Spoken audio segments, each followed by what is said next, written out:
दोस्तों जय अर्जक। मेरा नाम मनीष भारती है और मैं मेरठ से हूँ। मेरे पिछले वीडियो में मैंने आप लोगों से बात की थी कि एक सिंड्रोम है जो आज की तारीख में देश के काफ़ी बड़ी आबादी को अपनी गिरफ्त में ले चुका है, और उस सिंड्रोम से रिलेटेड कुछ मैंने साइन आप लोगों के साथ साझा किए थे। अब सवाल ये आता है कि हमने 11 बिंदुओं के ऊपर ये बात करी थी कि क्या क्या साइन हैं इस सिंड्रोम के, लेकिन आज मैं बात करना चाहूँगा कि हमें क्या करना चाहिए। देखिए, हमें नहीं भूलना चाहिए कि वो लोग जो इस सिंड्रोम से ग्रसित हैं वो सभी लोग हमारे अपने लोग हैं, अपने समाज का हिस्सा है, अपने रिश्तेदार हैं, यार दोस्त हैं, भाई बंधु हैं। और उन लोगों को अगर इस परेशानी से वो जूझ रहे हैं तो हमें ये हमारा एक दायित्व है कि हम उन लोगों की मदद करें, क्योंकि वो अपने आप इस सिंड्रोम से बाहर नहीं आ सकते। और ये याद रखना दोस्तों कि वो लोग भी इस देश के लिए उतनी ही ज़रूरी हैं जितना कोई और अन्य व्यक्ति। एक एक व्यक्ति, एक एक इंसान देश की जो बौद्धिक क्षमता है, जो बौद्धिक संपदा है, उसका हिस्सा होता है। इसलिए किसी को नकार देना या किसी को सिर्फ ये सोच के कि भाई ये तो पागल हो गया, या इसको तो इस चीज़ की मानसिकता ने ग्रसित कर लिया है, या ये तो भाई अंधभक्त हो गया है, या भाई ये तो किसी बात को सुनने को तैयार नहीं है, उसको छोड़ देना वो राष्ट्रहित में नहीं है।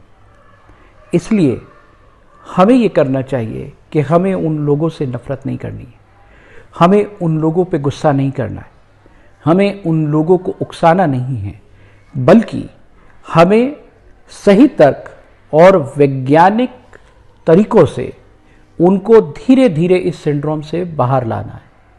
और वो तब होगा दोस्तों जब हम उन्हें सत्य पे आधारित उनकी आलोचना करेंगे।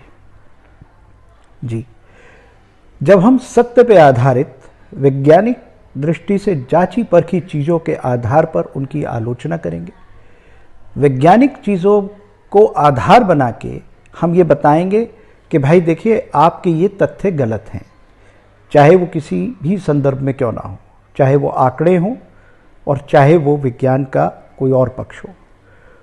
जैसे आप देखिएगा कि जब भी कभी इन लोगों से आप विषय पे बात करना चाहेंगे तो ये भाग जाते हैं, क्योंकि इनको डर लगता है। इन्हें मालूम होता है अंदर से कि अगर विषय पे बात करेंगे तो हम बहस में टिक नहीं पाएंगे।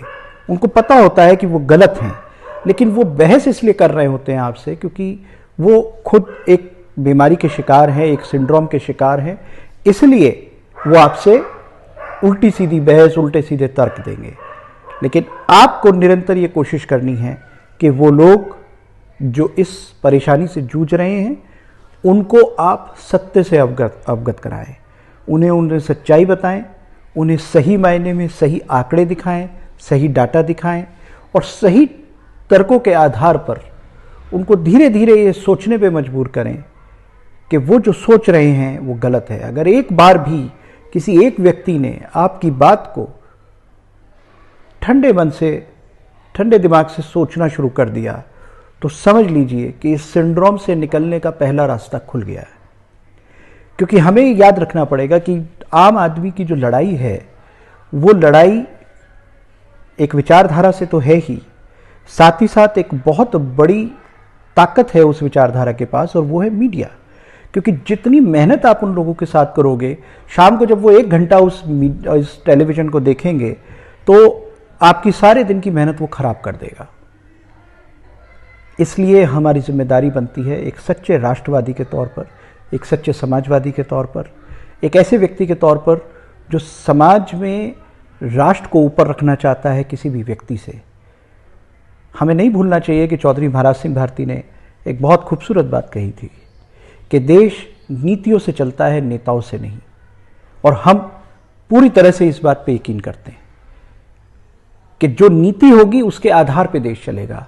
नेता तो आते जाते रहेंगे, कोई भी नेता कभी भी अनंत काल के लिए नहीं आता। आज कोई नेता है, कल कोई और नेता आएगा, परसों कोई और नेता आएगा। इसी बीजेपी में कौन समझता था कि वाजपेयी जी को इस तरह इतनी जल्दी भुला दिया जाएगा, जबकि वाजपेयी जी ने तो खुद मोदी जी का बहुत बार विरोध किया है, सभी को मालूम है। कटाक्ष भी किया था गुजरात के मुख्यमंत्री रहते हुए उनके ऊपर, जब वो प्रधानमंत्री थे।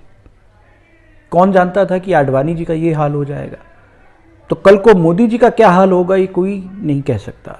ये राजनीति है, इस राजनीति में उथल पुथल होती रहती है और ये स्थायी नहीं है, ये आता जाता रहता है। लेकिन जो हमारे दोस्त हैं, जिनके साथ हमारे रिश्ते हैं, जिनके संबंध हमारे हैं, वो लोग स्थायी हैं, वो आज भी हैं और जब तक हमारा जीवन काल है वो हमारे साथ होंगे।